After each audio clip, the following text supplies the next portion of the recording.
Muy buenos días, estimados videoyentes, damas y caballeros de todos aquellos países a donde llega nuestra señal.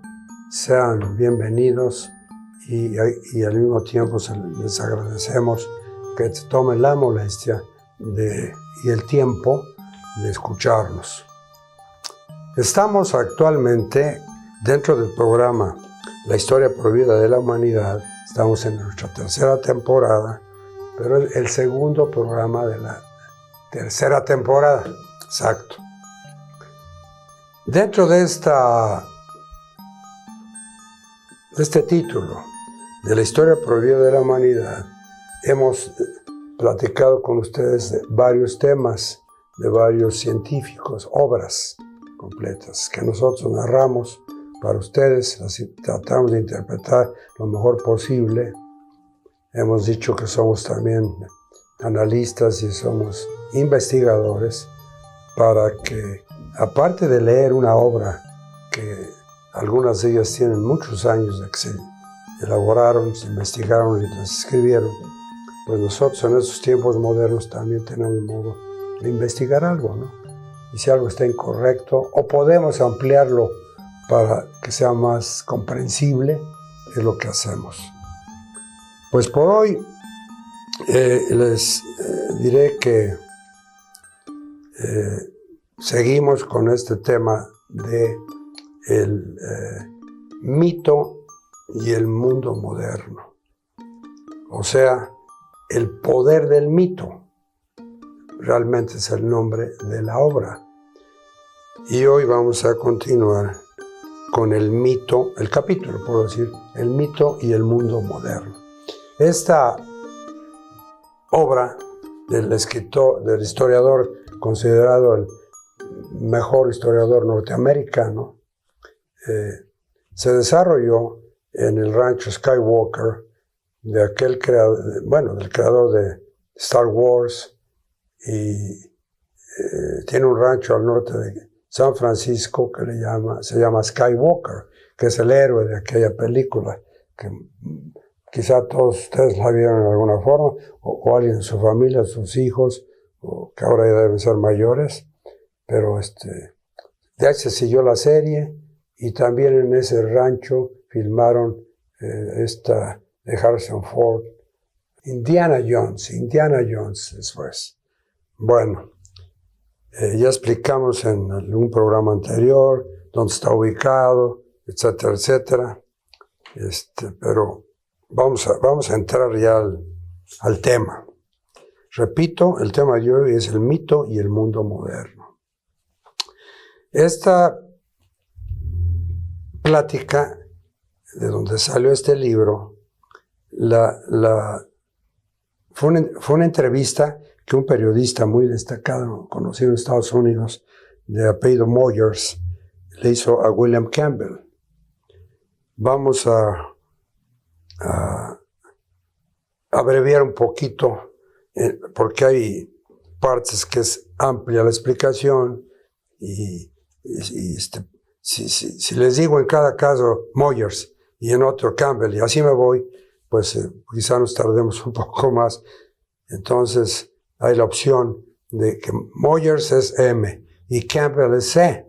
Si están, sé que no nos podemos comunicar, pero espero estén de acuerdo en esta práctica para hacer más fácil, más rápida la plática, porque está un poco larga. Bueno, con el permiso de ustedes, vamos a empezar con Moyers, que es el periodista, el entrevistador.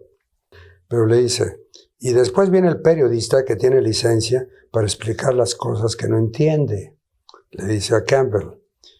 Campbell le aclara y le dice, no es solo una licencia, sino una carga.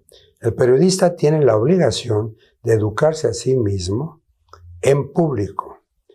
Recuerdo haber asistido a las clases de Heinrich Seymour, que nació en 1890 y falleció en 1943.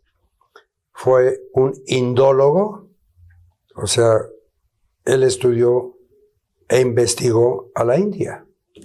¿Sí? Fue lingüista e historiador del arte del sur de Asia, cuando se refiere a Seymour.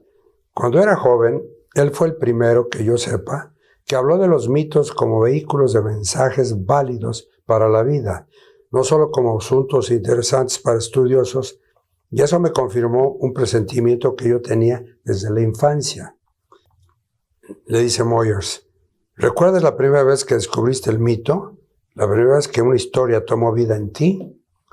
Sé, le contesta, fui educado en la religión católica. Una de las grandes ventajas de una formación católica es que te enseñan a tomar en serio el mito y a dejarlo operar en tu vida y a vivir en función de estos temas míticos. Fue educado siguiendo una relación estacional con respecto a una época del año, con el ciclo de la venida al mundo de Cristo, sus enseñanzas, su resurrección y su regreso al cielo. Las respectivas ceremonias a lo largo del año te mantienen en contacto con el centro eterno de todo lo que cambia en el tiempo. El pecado es simplemente perder contacto con esa armonía. Aquí me permiten aclarar esto.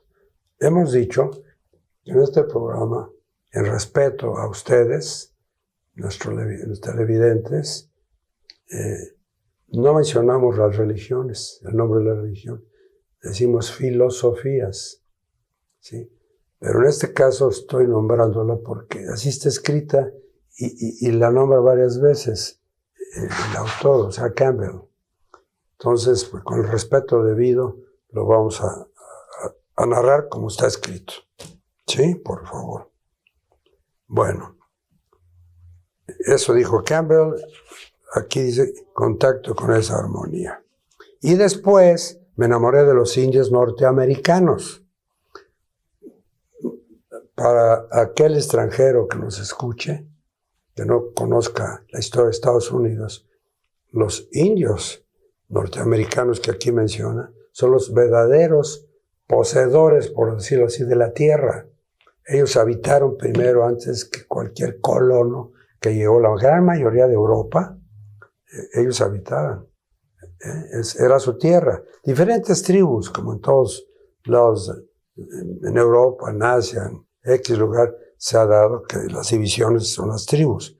Entonces, aclaro esto porque es importante. Me enamoré de los indios norteamericanos, porque Buffalo Bill, que fue un empresario de espectáculos estadounidenses, este Buffalo Bill daba un show donde salían indios, vaqueros, balazos, carretas, era todo un show. Y la gente de aquel tiempo, que fue principios del siglo XX en Estados Unidos, pues lo hacían en grandes estadios, ¿no?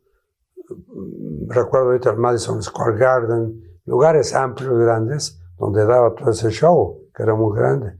Y sobre todo a los niños les interesaba mucho, les entusiasmaba. Llévame, papá, llévame. Pero también a los grandes les interesaba, porque aquí lo dice. Buffalo Bill, empresario de espectáculos estadounidenses, venía todos los años al Madison Square Garden, perdón, con su maravilloso show del salvaje oeste. Y quise saber más sobre los indios. Mis padres me compraron todos los libros que encontraron sobre indios americanos. Y no pasó mucho tiempo hasta que empecé a encontrar los mismos temas en las historias que me hacían leer las monjas de la escuela. En la escuela. Moyers, la creación. Así lo dijo. Y Campbell responde, la creación, la muerte y la resurrección, el ascenso a los cielos, el alumbramiento de una madre virgen, no sabía bien de qué se trataba, pero reconocía el vocabulario uno tras otro. M. ¿Y qué sucedió? C. Me entusiasmé. Fue el comienzo de mi interés por la mitología comparada, que son los mitos de diferentes culturas. M. Empezaste a preguntarte, ¿por qué lo dice de este modo y en la Biblia lo dice de forma directa? C. No empecé el análisis comparativo hasta muchos años después. M. ¿Qué te atraía de las historias de los indios? C. En aquellos días, la tradición indígena se mantenía en el ambiente. Los indios continuaban siendo una realidad. Incluso ahora, cuando trabajo con mitos procedentes de todo el mundo, encuentro que los cuentos y narraciones de los indios norteamericanos son muy ricos, están muy desarrollados. Y además, mis padres tenían una casa en el bosque donde habían vivido los indios Delaware, que era una de las tribus, Delaware. Había un refresco incluso, o sea, era el nombre de uva, me parece, Delaware, en Estados Unidos, ¿no? Bueno, entonces los indios Delaware, quienes fueron atacados por los iroqueses, que era otra tribu, si no recuerdo mal, del noreste. Había una colina donde podíamos cavar en busca de puntas de flechas y cosas así. Y los mismos animales que juegan un papel tan importante en las historias indias estaban por entonces en el bosque a mi alrededor. Fue una gran introducción a la materia. M. ¿Todas estas historias chocaron con tu fe católica? C. No hubo un choque. El choque con mi religión vino mucho después, provocado por estudios científicos y cosas de ese tipo. Más tarde, me interesé por el hinduismo y volví a encontrar las mismas historias. Así que no puedes decirme que no son las mismas historias. He vivido con ellas toda mi vida. M. Proceden de todas las culturas, pero con temas intemporales, fuera de tiempo, no pierden vigencia ni actualidad. C. Los temas son intemporales, pero la inflexión, o sea, la inclinación, es de la cultura. M. Pueden las historias tomar el mismo tema universal, pero aplicarlo de modo ligeramente distinto según el acento del pueblo que esté hablando. C. Oh, sí. Si uno no está atento a los paralelismos, podría pensar quizás que se trata de historias completamente diferentes, pero no lo son. M. Tú enseñaste mitología durante 38 años en la Universidad Sarah Lawrence en Yonkers, Nueva York. ¿Cómo lograbas que esas jóvenes, todas provenientes de hogares de clase media y de religiones establecidas o diferentes, se interesaran por los mitos? C. Los jóvenes tienen un interés natural en todo esto. La mitología te enseña qué hay detrás de la literatura y el arte. Te enseña sobre tu propia vida. Es un tema vasto, muy estimulante, enriquecedor. La mitología tiene mucho que decir sobre los estadios de la vida, las ceremonias de iniciación, cuando uno pasa de la infancia a las responsabilidades adultas, de soltero a casado. Todos esos rituales son ritos mitológicos. Tienen que ver con tu reconocimiento del nuevo papel que asumes, el proceso de desembarazarte de la vieja personalidad y adoptar la nueva, o acceder a una profesión con responsabilidades. Cuando un juez entra en la sala del tribunal y todos se ponen de pie, no están reverenciando al hombre, sino a la toga que lleva puesta, que es como un uniforme, a la toga que está usando y al papel que representa. Aquí permítame decir esto. Cuando estaba yo estudiando Derecho, ya bastante grande de edad, ya estudié otras cosas antes. La gente, los compañeros con los que conviví casi 4 años, eran irrespetuosos cuando se hablaba de política de este país, México. Y tuve que decirles, oigan jóvenes, porque para mí eran jóvenes, el más cercano, o el mayor dicho, cercano, era 20 años menor que yo, pero no eran niños ni adolescentes, eran gente adulta, hombres y mujeres. Y les tuve que decir, oigan, tengan respeto, no por la persona si quieren, pero tengan respeto la investidura que representa. Presidente de la República, ¿no? De nuestra República y de la que sea, es la investidura. Y es lo mismo que está diciendo aquí Campbell, ¿no?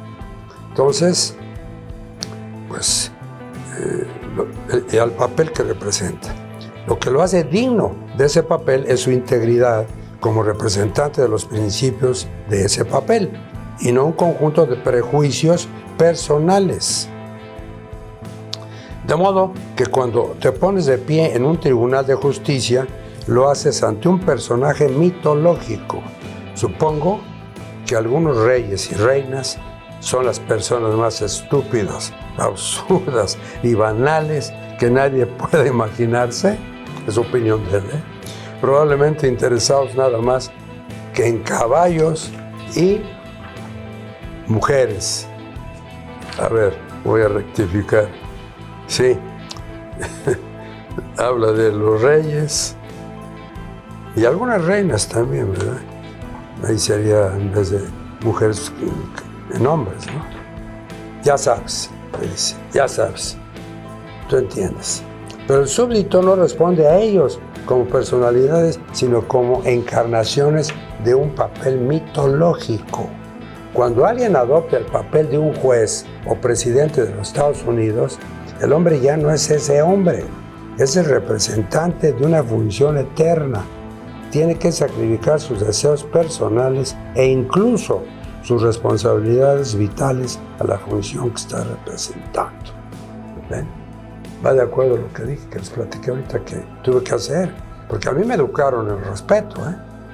En el tiempo en que entraba un maestro en el aula, yo no se ponía de pie, sin que le dijeran, y se quedaba de pie hasta que el maestro o maestra tomaba su escritorio y decía, siéntense muchachos. Eso era respeto, que desgraciadamente en estas épocas se ha perdido. ¿Y por qué se ha perdido? Porque las padre y madre, no se han preocupado, quizá porque a ellos tampoco les tocó, ¿verdad?, esa educación, pero no se han preocupado por educarlos. Y los mismos maestros y maestras no son los mismos de aquella época. Perdónenme, pero en este país es un caos actual lo que los maestros y maestras han provocado, sobre todo, no nomás en la capital de la Ciudad de México, en otras ciudades, en otros lados. En estos días han provocado un caos. Y uno se pregunta, su servidor ya no tiene hijos, pero ya no hay edades aquellas, son adultos. Pero yo me pregunto, y cualquiera persona consciente se pregunta, ¿y en manos de estas personas está la educación de México, el futuro de México, que destruyen lo que vean a su paso y que llevan de plantón, pues creo que ya 2 semanas? Y yo me pregunto también, como mexicano, que pago mis impuestos, ¿y quién sostiene a estas personas? Que primera, exigen que se les pague lo que no trabajan. Segunda, son alborotadores. Tercera, buscan posiciones políticas y beneficios imposibles. ¿Se imaginan pedir 100% de aumento de sueldo? Pues está locura. Y que ¿cómo se le llaman? El licenciarse, la famosa, que el norteamericano es un sueño para ellos, terminar, y hay la palabra que yo, beca, digo, no, cuando se jubilan, la jubilación, piden que también se reduzca la edad. Por favor, ¿cómo va un país a progresar? Y por lo que me entiendo, también he leído por ahí, hay otros pueblos de Europa mismo, otras ciudades, otros, pues sí, pueblos, países que andan por ahí, ¿eh? Entonces, ya no es lo mismo, ya no es lo mismo. Aquí hay una frase que a mí no me gusta, pero se usa mucho. Dicen, no se vale. No, pues claro que no se vale, pero hay otras palabras que aclaran más eso. Bueno, entonces dice Moyers, así que en nuestra sociedad hay rituales mitológicos en vigor. Uno es la ceremonia del matrimonio, pues sí. La ceremonia del juramento de un presidente o un juez es otra, pues sí. ¿Qué otros rituales tienen importancia en la sociedad actual? Y le contesta C. Ingresar en el ejército, ponerse un uniforme es otro. Por lo tanto, el uniforme es un mito. En este país existe el charro mexicano, que es el hombre de a caballo, jinete, que por cierto, los cowboys tan famosos de Estados Unidos aprendieron aquí, a este territorio mexicano en el norte, a montar a caballo, a domar caballos y a hacer todas las suertes que han mejorado a su estilo, ¿sí? Pero es cierto esto, es cierto. Entonces, ese traje de charro que estoy diciendo es un mito, y lo ve uno, y su servidor practicó el deporte de la charrería por muchos años, y me daba cuenta desde joven lo que impacta, sobre todo a las damas, un traje de charro. Mi padre fue militar, y mi madre lo vivió, el impacto que causaba y causa un uniforme. Y si quieren me refiero y me regreso a la época napoleónica de Bonaparte, que les permitió a sus mariscales ser excéntricos y vestirse como quisieran. Y el que más se mandó para mí fue un tal Murat, que era el comandante en jefe de la caballería y que luego lo suplió, que fue la desgracia en Waterloo, por cierto. Era un apellido de 3 palabras, de 3 letras. No me acuerdo ahorita. Bueno, esos uniformes impactaban tremendamente. Y el que los usaba, lo sabía. Y claro que dio resultados, ¿no? Pues es lo mismo ahora. Es lo mismo exactamente. Entonces, ponerse un uniforme es otro mito. Tú abandonas tu vida personal y aceptas un modo de vida socialmente determinado al servicio de la sociedad de la que formas parte. Por ello, encuentro obsceno encuentro obsceno que se juzga a la gente con códigos civiles por lo que hicieron en tiempos de guerra, porque era un deber, ¿no? Allí, en la guerra, actuaron no como individuos, sino como agentes de algo que estaba por encima de ellos y que se habían entregado por obligación, el reclutamiento famoso, aunque algunos van por gusto, por deseo propio. Pero hubo en este país, por lo menos, una época en el siglo XIX y parte del XX, una palabra que se llamaba, era la leva, L-E-V-A, leva, que era, quieras o no quieras, un campesino, véngase al ejército. Era forzoso, no era voluntario. Bueno, hemos visto lo que sucede cuando las sociedades primitivas son desplazadas por la civilización del hombre blanco. Se caen en pedazos, se desintegran. ¿No nos ha estado pasando lo mismo desde que nuestros mitos comenzaron a desaparecer? Sí, le contesta. Exactamente, eso ha pasado. M. Por eso las religiones conservadoras reclaman hoy una recuperación de la antigua tradición religiosa. Pregunta. Campbell le contesta. Sí, y están cometiendo un terrible error. Están volviendo a algo que es arqueológico, que ya no sirve a los fines de la vida actual. No puso actual, pero quiso decir eso. M. ¿Pero no nos ha servido a nosotros? C. Claro que sí. M. Comprando esa nostalgia. En mi juventud yo tenía estrellas fijas. Me confortaban con su permanencia. Me daban un horizonte conocido y me decían que había un padre amante, bueno y justo ahí arriba, mirándome, dispuesto a recibirme, pensando en mí todo el tiempo. Ahora, Saul Bellow, que fue un escritor y novelista, dice que la ciencia ha barrido todas las creencias. Igualmente lo dice Oswald Spengler, el alemán, el gran historiador, que aquí en este programa hemos hablado de él todo. Pero repito un poquito. Oswald Spengler escribió su libro La decadencia del Occidente en el siglo XX, en 1917, en medio de la Primera Gran Guerra Mundial. Y todo lo que dijo se ha cumplido. Todo lo que pasó, hago así porque lo escribió en una columna, todo lo del Imperio Romano, que fue de más de 1000 años, acabó en el desastre. Pues aquí sin decir Estados Unidos, se ha cumplido exactamente. Estúdienlo. Bueno, el tal del señor Saul Bellow, escritor y novelista, dice que la ciencia ha barrido todas las creencias. Igualmente lo dice Spengler. Pero para mí esas cosas tenían valor. Hoy soy lo que soy gracias a esas creencias. Me pregunto, ¿qué pasará con los chicos que no tienen estrellas fijas? ¿Ese horizonte predecible? ¿Esos mitos? Y le contesta Campbell, bueno, como ya te he dicho, basta leer el periódico. Es un desastre.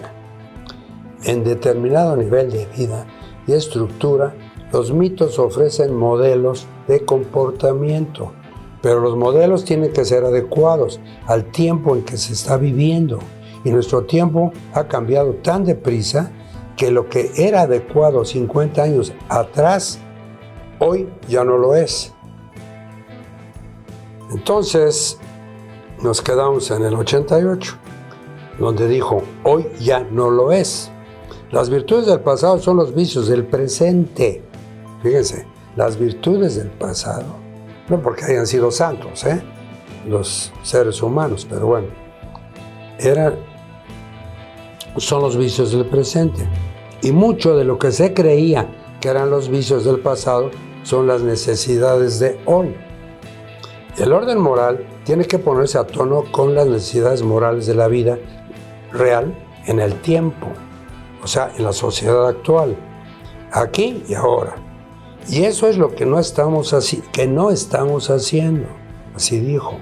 Nuestras religiones pertenecen a otra edad, a otra gente, a otro conjunto de valores humanos, a otro universo. Retrocediendo no hacemos otra cosa que perder el ritmo de la historia.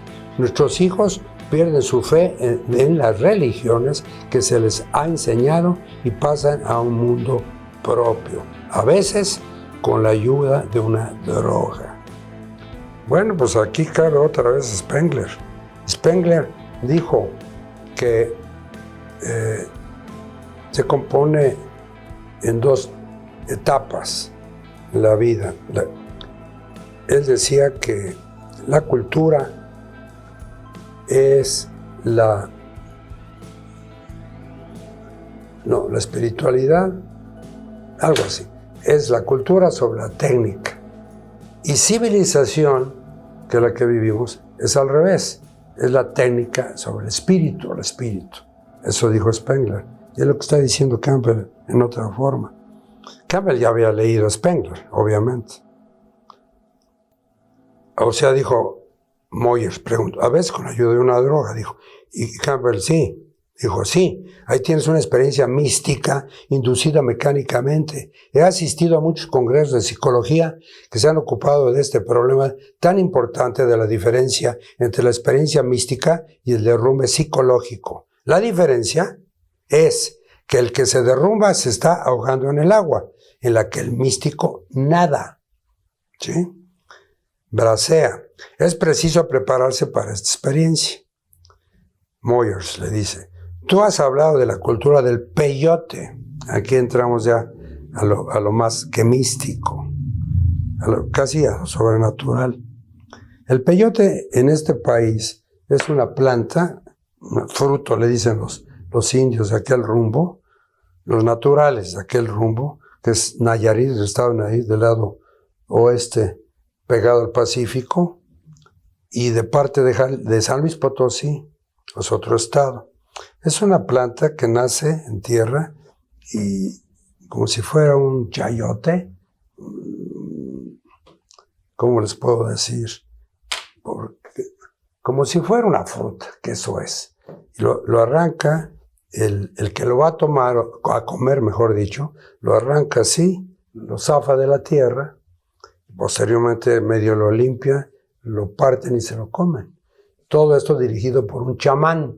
En este caso, los indios, los naturales de Nayarit, son los chamulas, son de Chiapas. Estos son los que, por cierto, bordan piezas preciosas. Ahorita me acuerdo.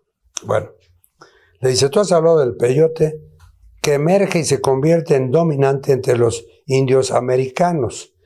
porque sí, también allá entiendo que por Nuevo México, que era de México, pero los norteamericanos de aquella época lo compraron, todo aquel territorio. Los indios americanos, como una consecuencia de la pérdida del búfalo y de su antiguo modo de vida. El que no lo sepa, y les da rapidito, el búfalo eran millones en las praderas, sobre todo el centro de los Estados Unidos. Pues organizaban cacerías, más bien tiro al blanco, y venían extranjeros desde Europa con sus rifles, iban en trenes que salía de Kansas, que es acá del lado este, salían esos, hasta ahí llegaba el tren que venía del este, de Nueva York, y Boston, bajaba hasta Kansas City, que ha sido famosa Kansas City, porque ahí llegaban de este lado del sur las grandes manadas de ganado, de Texas, de esa zona, y los vaqueros llegaban a Kansas, tomaban de más, sacaban las pistolas, y ahí se crearon los más famosos sheriffs, Wyatt Earp, Bud Masterson, etc., que hicieron la historia. Ese era Kansas. Pues de ahí salía el tren al oeste, y ahí iban los tiradores, matando salvajemente. El indio mataba al búfalo para alimento, y su piel para cubrirse, y tanto ellos como sus tiendas, así verticales, como una carpa. Entonces, esa es la diferencia. Entonces, hablamos. Camper le dice, sí, la nuestra es una de las peores historias, es norteamericano, fue norteamericano, de las peores historias que tenga cualquier nación civilizada sobre su relación con los pueblos nativos. No, son ¿quién? Los americanos, norteamericanos, que vinieron, repito, la mayoría de Europa, no son no personas, ni siquiera se reconocen las estadísticas del censo votante de Estados Unidos. Poco después de la Revolución Norteamericana, bueno, hay que aclarar bien, los migrantes, está de moda la palabra, que llegaron a Estados Unidos, a Norteamérica, consideraban a los indios, a los pueblos nativos, que no eran personas, eran X, ¿sí? Y llegaron al grado que, por eso dice aquí, ni siquiera se les reconoce, fíjense, están hablando de esos años, no se les reconoce las estadísticas del censo votante de los que votaban para las elecciones, ¿no?, de Estados Unidos. Poco después de la Revolución Norteamericana, que fue en el 1700, hubo un momento en que cierto número de indios distinguidos participaron realmente en el gobierno y la vida norteamericanos. George Washington, que fue el general que encabezó, aquí dice revolución, pues sí, pero ahí tiene otro nombre que le dieron también. Bueno, fue la emancipación de las 14 colonias que llegaron al este, procedentes de Europa, y que con un problema del té, que era sagrado para los ingleses, o sigue siendo, 5 de la tarde, un cargamento de té, se robaron, algo pasó, pero se le conoce como el problema del té, provocó el enojo y el inicio de la independencia de Estados Unidos. Ahí empezó todo. Hay que leerlo, dan más detalles. George Washington dijo que los indios debían ser incorporados a nuestra cultura, pero en vez de eso, se les convirtió en reliquias del pasado. Pues ahí está Buffalo Bill, ¿no?, lo que dije hace rato. Era como cosa curiosa, show.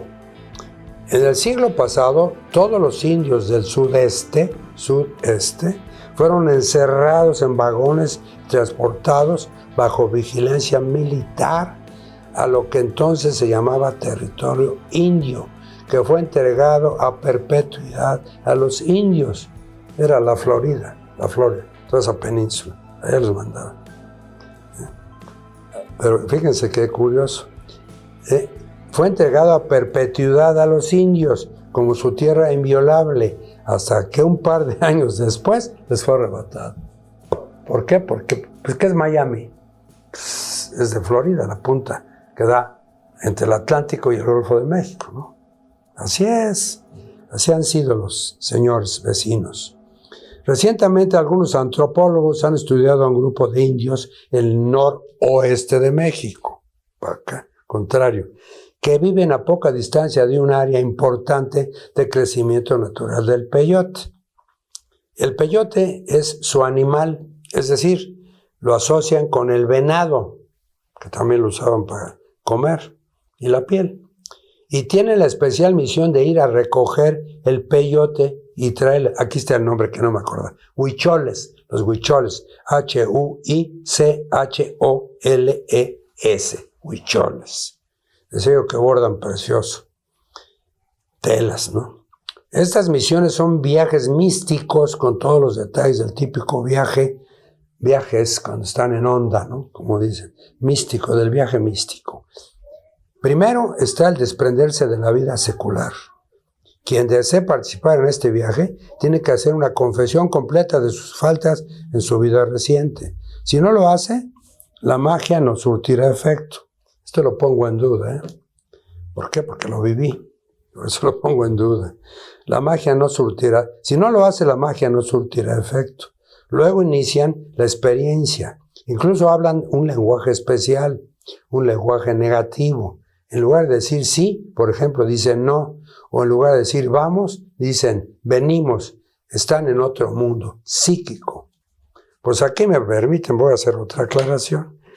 Ya en otros programas hablé que después de Freud, que descubrió el psicoanálisis, un mexicano, un psiquiatra, Salvador Roquet Pérez, del puerto de Veracruz, que fue el primer puerto de México en el Golfo de México, él descubrió el psicoanálisis Freud, psicosíntesis, más profundo, más deep, ¿sí? Y él usaba el peyote y otras le llamaban en ese tiempo drogas, pero si hablan con un huichol o hablan con otro indígena, le van a decir que son... Bueno, México tiene dos cordilleras, la de este y el oeste, la Sierra Madre Oriental y Oriental y Occidental, pero confluyen en donde se le llama Istmo de Tehuantepec, confluyen ahí y se le llama Nido Mixteco, el nudo mixteco. Ahí se dan mucho los hongos alucinógenos. Y ahí vivía una mujer sabia, ella misma se decía, que se llamó María Sabina. Y para variar, tenía que ser un extranjero el que viniera aquí a nuestro país a descubrir las cosas. En este caso, unos franceses llegaron ahí, descubrieron todo, y hicieron un gran libro, llamó Les Champignons, los champiñones. Y ahí obviamente trataron con María Sabina y tomaron los hongos que ella les llamaba los niños santos y tuvieron su viaje. O sea, le entraron y entraron en éxtasis, pero los dirigió la chamana, en este caso la doctora, ¿no? Pues este doctor Roquet hizo lo mismo, y él controlaba y dirigía.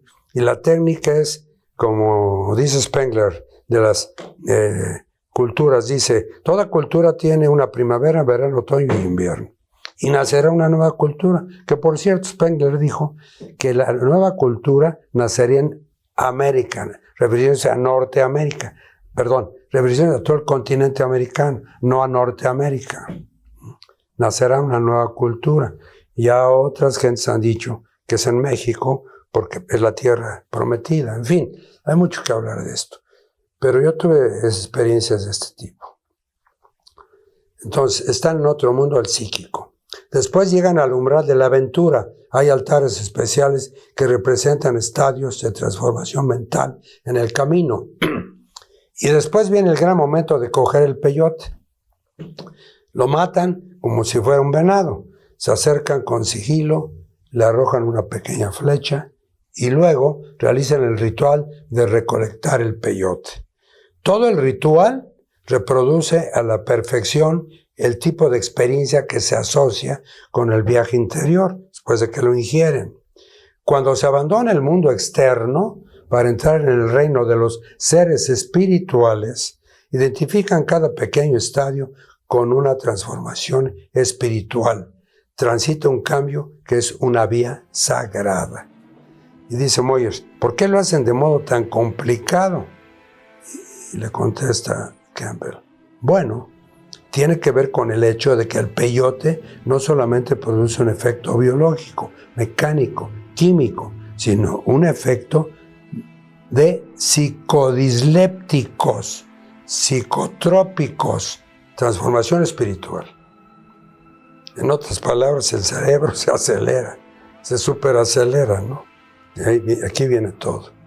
Si uno sufre una transformación espiritual y no se ha preparado para esa experiencia, no sabe cómo evaluar lo que ha pasado. Y tiene la terrible experiencia de un mal viaje, como se le llamaba con el LSD, que es una droga alucinógena. Si sabes a dónde vas, no tendrás un mal viaje. Bueno, momento. Aquí hay mucho que hablar. ¿Qué pasó con los jóvenes hippies? Mejor dicho, en San Francisco nacieron. Yo estuve en el lugar donde, en un parque donde ahí se inició el movimiento los vagos y drogadictos norteamericanos supieron de este lugar, el Nudo Mixteco, se llama, a ver si me acuerdo ahorita. Yo estuve ahí, en ese pueblo, con el doctor Salvador Roquet. No tuvimos la suerte de encontrar a María Sabina. Y muchos de estos jóvenes hippies fueron allá, tomaban los hongos sin la dirección del médico o del chamán y se sentían aves y se aventaban a los abismos y se mataban. Entonces el gobierno mexicano tuvo que clausurar con soldados, con militares, el camino de acceso para evitar un conflicto mayor, ¿no? Ya se imaginan quién se quejó, ¿no? Eso es histórico, esto es cierto, ¿sí? ¿Cómo se llama el pueblo? Bueno, ahorita me acuerdo. Claro, estaban alucinando y se sentían mariposas, aves, águilas, cada quien en su onda. Por eso era un mal viaje. Bueno, le dice Moyers, esa es explicación de que se produzca una crisis psicológica si uno se hunde en el agua. ¿Dónde? Y dice Campbell, donde debería poder nadar, si lo hubieran preparado. Es cierto para la vida espiritual al menos, la transformación de la conciencia, la cual es una experiencia aterradora. Y es cierto, hay gentes que entran en la locura, porque ese es el procedimiento. Igual de Spengler, de las culturas, aquí es lo mismo. Están en un estado normal, pero es al revés, empiezan a bajar al infierno, por decirlo así, a mala onda, y se empiezan a recuperar hasta llegar a lo normal, gracias al médico, al que está atendiendo con ayudantes. Se valía de sonido, de transparencias y de fotografías que llevaba el paciente y cartas que escribía y lo hacía leer, y eran cosas muy fuertes. Eran de 15 a 16 horas las sesiones, así como lo oyen. Y le dice Moyers, hablas mucho de la conciencia. Y yo dice, sí, ¿cómo la definirías?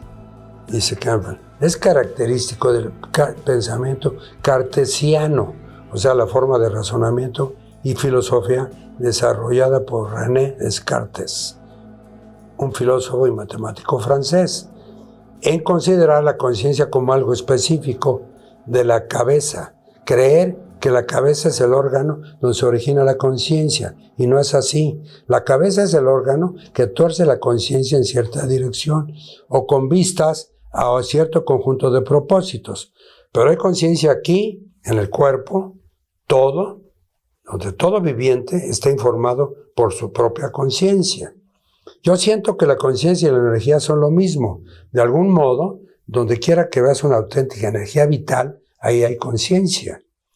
Por cierto, el mundo vegetal es consciente, y cuando vives en los bosques, como lo hice yo de niño, puedes ver a todas estas diferentes conciencias relacionándose. Hay una conciencia vegetal y una conciencia animal, y nosotros aunamos ambas. Si comes determinada comida, la bilis sabe si hay alguna sustancia en ella por la que tenga que salir a trabajar. Todo el proceso es conciencia. Tratar de interpretarlo en términos simplemente mecánicos no sirve. Dice Moyers, ¿cómo transformamos nuestra conciencia? C. Eso depende de lo que estés dispuesto a pensar sobre el asunto, y para eso está la meditación. Toda la vida es una meditación, la mayor parte no intencional. Mucha gente pasa la mayor parte de su vida meditando sobre cómo ganar dinero y cómo gastarlo. Si tienes una familia que mantener, piensas en tu familia. Son preocupaciones muy importantes, pero tienen que ver con condiciones físicas en su mayor parte. Pero ¿cómo podrás comunicar la conciencia espiritual a los niños si no la tienes tú mismo? Está duro, ¿verdad? Y dice,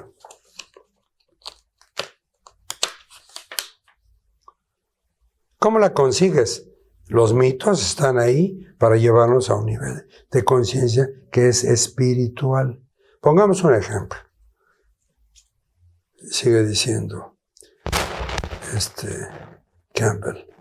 Pongamos un ejemplo. Estoy en la esquina de la calle 51, habla de Nueva York, de Manhattan. En la calle 51 con la Quinta Avenida, la famosísima Quinta Avenida. Y entro en la Catedral de San Patricio. Dejo atrás esa ciudad tan activa, coches y escándalo, ¿no?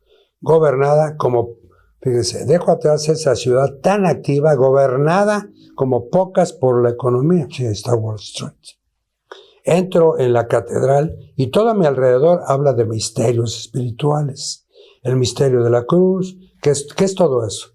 Los vitrales, que crean una atmósfera distinta. Mi conciencia ha sido transportada a otro nivel y me encuentro en una plataforma diferente. Entonces salgo y de nuevo estoy en la calle, en la escándalo, en otra vida. Ahora bien, ¿puedo retener algo de la conciencia de la catedral?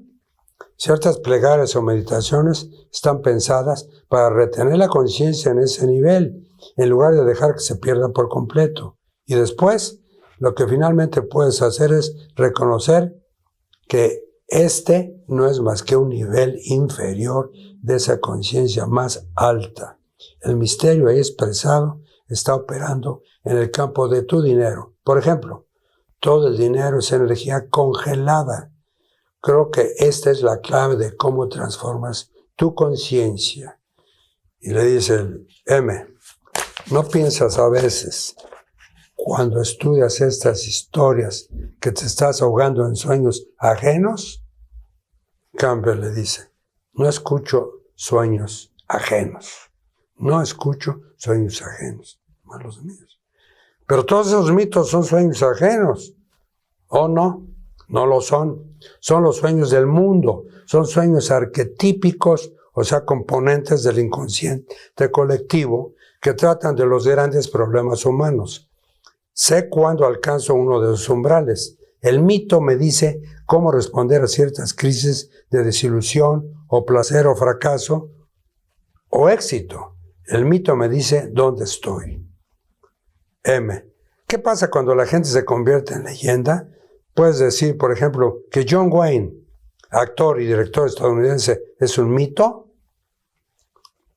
C. Campbell. Cuando una persona encarna un modelo para vidas ajenas, ha entrado en la vía de la mitologización, o sea, convertirlo en mito. M.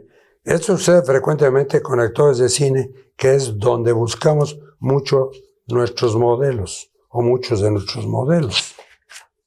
Y le dice Campbell, bueno, recuerdo que cuando yo era pequeño, Douglas Fairbanks, actor estadounidense, fue muy famoso, era mi héroe. Adolphe Menjou, actor estadounidense, lo era para mi hermano. Por supuesto, esos actores representaban papeles de figuras míticas. Nos educaban para la vida. Moyers.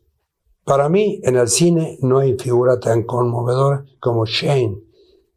Aquella película que hizo Alan Ladd, vestía, me acuerdo, yo la vi, vestido de piel de venado, sombrero de la corte. Alan Ladd se llamaba, el actor de Shane. Dice, para mí en el cine no hay figura tan conmovedora como Shane. ¿Conoces la película Shane? Fue interpretada por Alan Ladd, estadounidense. No la he visto. Moyers. Es la historia ya clásica del forastero que viene de lejos, hace el bien a la gente y se va, sin esperar recompensa. ¿Por qué será que esa película nos afecta tanto? C. Hay algo mágico en las películas. El actor al que estás viendo está también en otro lugar al mismo tiempo. Esa es la condición del Dios. Si un actor del cine entra en un lugar público, todos se vuelven para mirarlo. Es el héroe del momento. Ocupa otro plano. Es una presencia múltiple. Lo que estás viendo en la pantalla no es él en realidad. Y sin embargo, él aparece a través de múltiples formas y la forma de las formas de la que sale, todo está aquí. M. El cine parece crear estas grandes figuras, mientras que la televisión solo crea celebridades, no modelos, sino objetos para el chismorreo. C. Quizás sea porque las personalidades de la televisión las vemos en nuestra casa y no en un templo especial, como es la sala de cine. M. Ayer vi una foto de la más reciente figura de Hollywood, Rambo, el veterano de Vietnam que regresa para rescatar prisioneros de guerra y los lleva de vuelta tras una orgía de muerte y destrucción. Tengo entendido que es la película más taquillera en Beirut, en Líbano. En la fotografía vi el nuevo muñeco Rambo, que ha sido creado por una compañía que fabrica delicadas muñequitas. En la publicidad se ve, al fondo, una dulce y encantadora muñequita y en primer plano a Rambo, la fuerza bruta. Campbell dice, son dos figuras míticas. M. El poeta Yeats, con Y, que es irlandés, pensaba que vivíamos el final de un gran ciclo cristiano. Su poema La Segunda Venida dice, girando y girando en el torbellino que crece, el halcón no puede oír al halconero. Las cosas se derrumban, el centro no resiste, la anarquía pura se encadena en el mundo, la marea de sangre sube y en todas partes la ceremonia de inocencia es anegada. ¿Qué ves tú en el futuro? Y le contesta Campbell, no sé qué vendrá, como tampoco lo sabía Yeats, pero cuando se llega al fin de una época y al comienzo de una nueva, un periodo de tremendo dolor y turbulencia nos sacude. La amenaza que sentimos, que sienten todos, bueno, es esa la idea del Armagedón inminente. Otros le llaman el fin del mundo, otros le llaman el apocalipsis.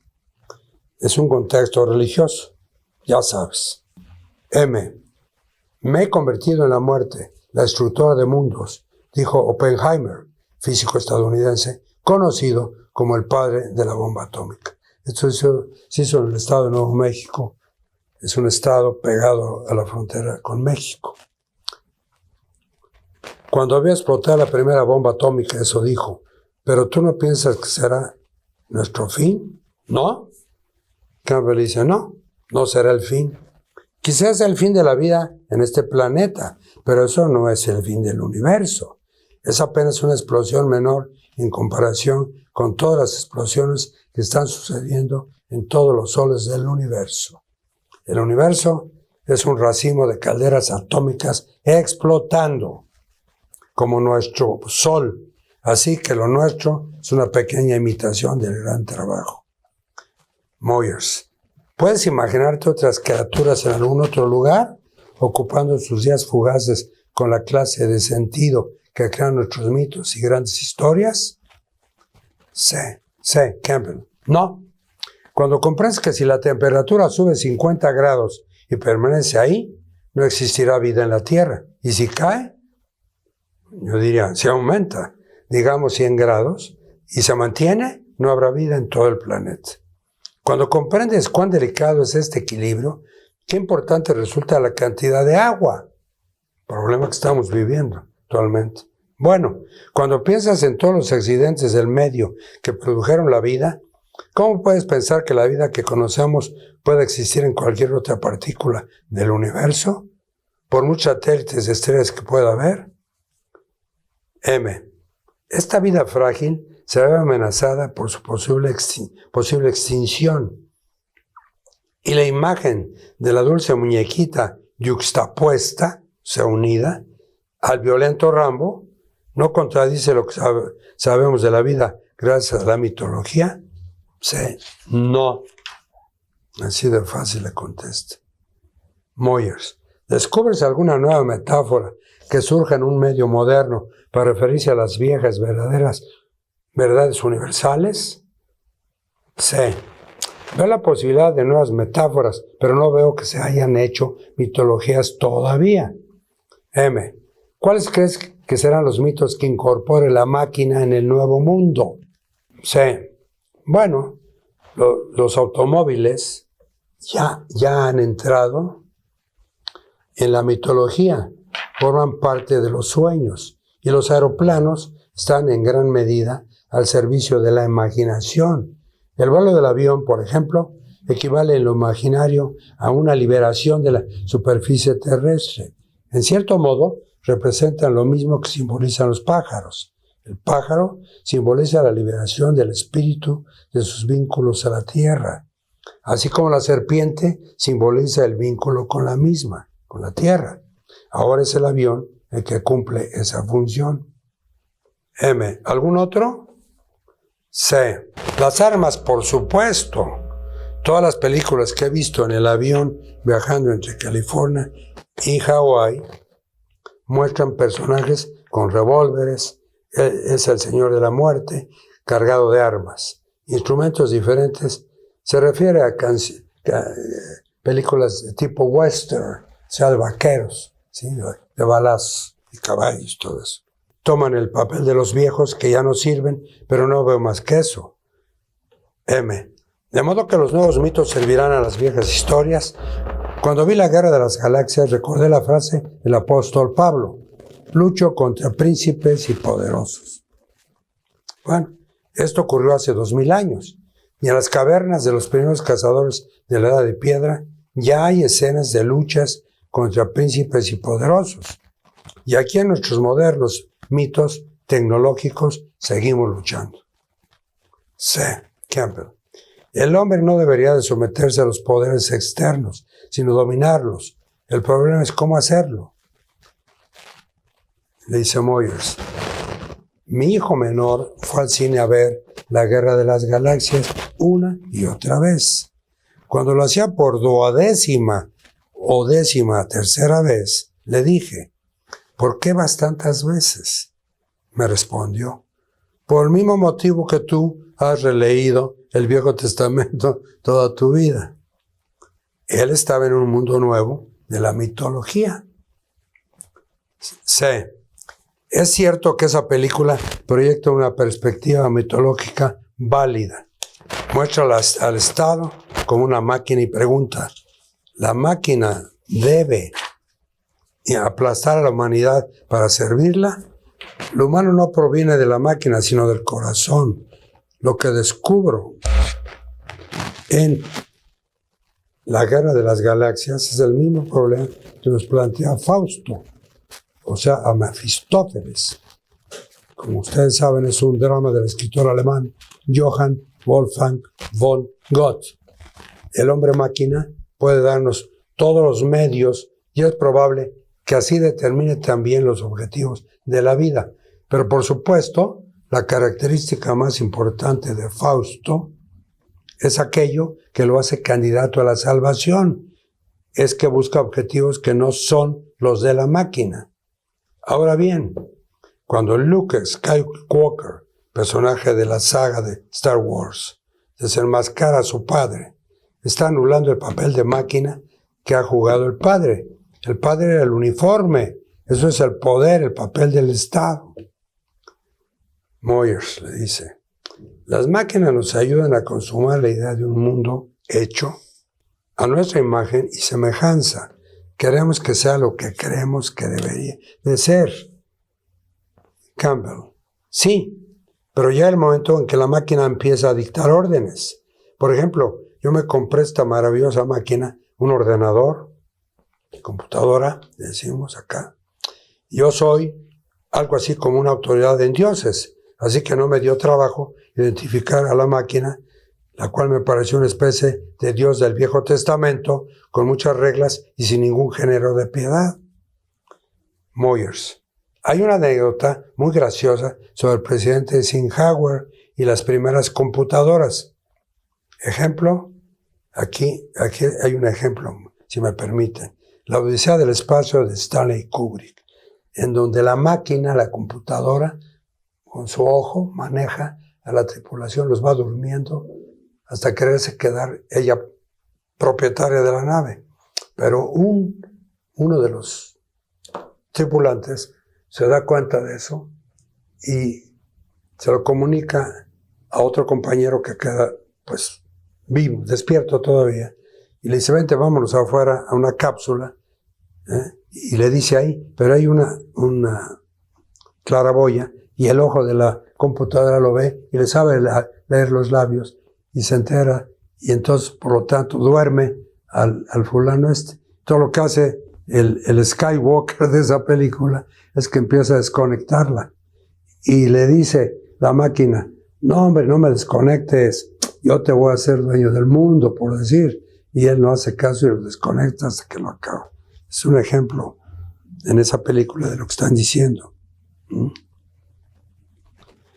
Esta se llama Odisea del Espacio, del creador Stanley Kubrick. Entonces Eisenhower entra en una sala de computadoras y les hace una pregunta. ¿Existe Dios? Y todas las máquinas se echan a andar, las ruedas giran, las luces se encienden, y al cabo de un momento una voz dice, ahora sí existe, ¿no? M. Pero no es posible adoptar ante la computadora la misma actitud de aquel que dijo que todas las cosas hablan de Dios. Si no se trata de una revelación especial y privilegiada, Dios está en todas partes, incluida la computadora. Campbell le dice, es cierto, lo que sucede en esa pantalla es un milagro. ¿Alguna vez has visto por dentro una de esas cosas? M. No, y no tengo intención de hacerlo. Así le contesta. Bueno, Campbell le dice, no puedes dar crédito a tus ojos, es toda una jerarquía de ángeles, todo en tablillas, y esos tubitos son milagrosos. Aquí está mezclando mucho lo que desde el principio se habla, espíritu y materia, en todo, en la materia entra la técnica, el espíritu entra lo que nombra él, su Dios, ¿no? Y dice Campbell, gracias a mi ordenador, tuve una revelación sobre la mitología. Tú te compras un determinado programa y hay toda una serie de signos que te conducen a la consecución de tu propósito. Si empiezas a mezclar signos provenientes de otro programa, ya no funcionará. Como la mitología pasa algo similar. Si tienes una mitología donde la metáfora para el misterio es el Padre, tendrás un conjunto de signos diferente del que tendrías si la metáfora para la sabiduría y el misterio del mundo fuera la Madre. Y son dos metáforas perfectamente buenas y ninguna es un hecho, son metáforas. Es como si el universo fuera mi padre, es como si el universo fuera mi madre. Lo mismo. Jesús dice, nadie llega al Padre si no es por mi intercesión. El Padre del que hablaba era el bíblico. Es posible que tú puedas llegar al Padre solo por el camino de Jesús. Por otra parte, supón que vas por el camino de la Madre. En este caso, puedes preferir a Kali, que es la diosa hindú, y los himnos a la diosa y todo eso. Es simplemente otro camino para llegar al misterio de tu vida. Debes comprender que cada religión es una especie de programa de software, con su propio conjunto de signos y funcionará. Si una persona está realmente comprometida con una religión y realmente construye su vida sobre ella, será mejor que se limite al programa que ha elegido. Pero un tipo como yo, al que le gusta experimentar con el software, que son los programas de la computadora, todos lo saben, son los que manejan este aparatito, bueno, puedo enterarme de muchas cosas, pero probablemente nunca tendré una experiencia comparable a la de un santo. Bueno, querido público, damos por terminado por hoy este capítulo que está poniéndose cada vez más complicado. Pero estamos tratando de explicarlo de alguna forma. Varias de estas cosas, como dije, tuve la oportunidad, me arriesgué y las viví. O sea que no me cuentan historias.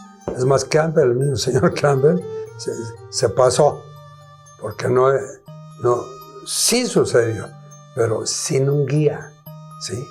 En aquel tiempo era María Sabina, que seguramente cuando llegaban los clientes no estaba, como nos pasó a nosotros que vimos que no estaba. ¿Verdad? Pero en la época que yo lo viví, un médico, doctor Roquet, era el vigilante con ayudantes.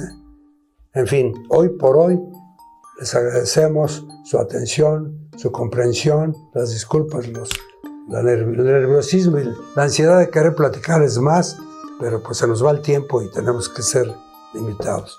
Pero seguiremos. Mucho gusto, muchas gracias. Hasta la próxima.